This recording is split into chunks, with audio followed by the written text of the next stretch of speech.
За Монгол Ардын намын их хурлын өмнө практикууд даргын сонгуульд дундын нэг хүний нэр дэвшүүлэхээр эвлэрч намын дүрэн болон удирдах бүтцтэй өөрчлөлт оруулах ажлын хэсгийг байгуулжээ.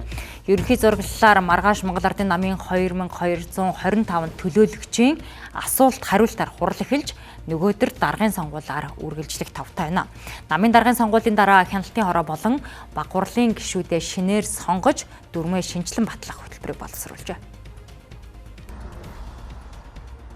Маргааш эхлэх их хурлынхаа өмнөхөн эрх хөрөгч намын фракцуудын зөрчил түр намжиж даргын сонгуульд нэг л нэр дэвшигчтэй нэвтрхий товчшиг эвлэрч гарч ирэх тохироо хөшгөний ард хийгджээ. Гэхдээ энэ нь жинхэнэ бодлогын нэгдэлд хүрсэн гэхээсээ илүү хагарсан аягийг гаднаас нь цавыг нь далдалж наасан мэт намын хуваагдлыг олон нийтэд дарж үзүүлэх гэсэн оролдлого бололтой.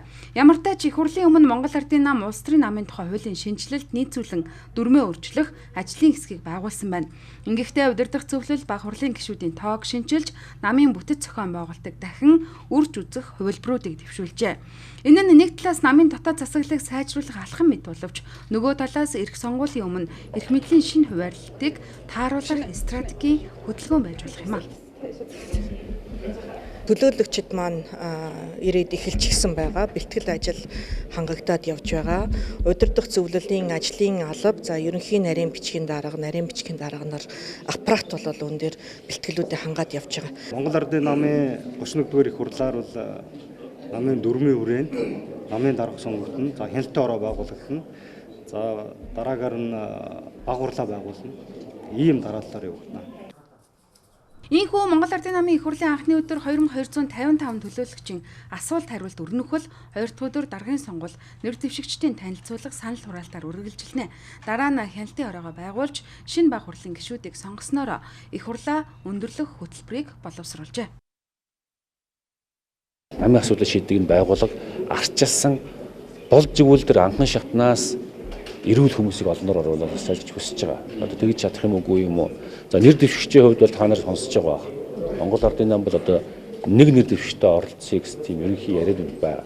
Намын их хурл бол нээлттэй бодлогын мэтгэлцээ өрнүүлсэн, дээрээс нь өрсөлдөөнтэй болоосаа гэж бодож байна. Энэ бол арчилсан зарчим. Альва улс төрийн нам нь дотоод арчилтаа байж Монгол улсын арчлал бэхжинэ гэж боддог. Гол нь Монгол Ардын намын бодлого цаашдаа яаж явах юм бэ гэдгийг олон нийтээрээ намын гишүүдээрээ 2300 орчим хүмүүс ирэн шүү дээ. Тэр хүмүүсээрээ хэлэлцээд зарчмын байр сууриа ил тод ярилцаад явах нь зүйтэй гэж бодож байгаа. Монгол Ардын намын олон гишүүний энэ хурлаас үлээх гол найдвар нь хэврэгхэн эвлэрлээ жинхэнэ нэгдэл болгох дарга төрх хэсгэд төвлөрч байна.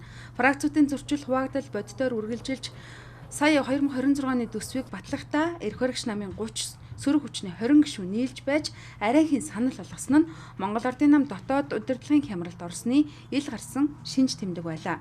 Ийм нөхцөлд Монгол Ардын намын энэ удаагийн их хурл бол зүгээр нэг дүрмийн өөрчлөлт даргын сонгуулийн ээлж тархамжаа бус харин намын фракцуудын дотоод тэнцвэрийг дахин зурах, эрх мэдлийн ирээдүйн зохицуултыг тогтоох, улс төрийн зайлшгүй тулгамдсан эвлэрлийн сорил болон хувирч байна.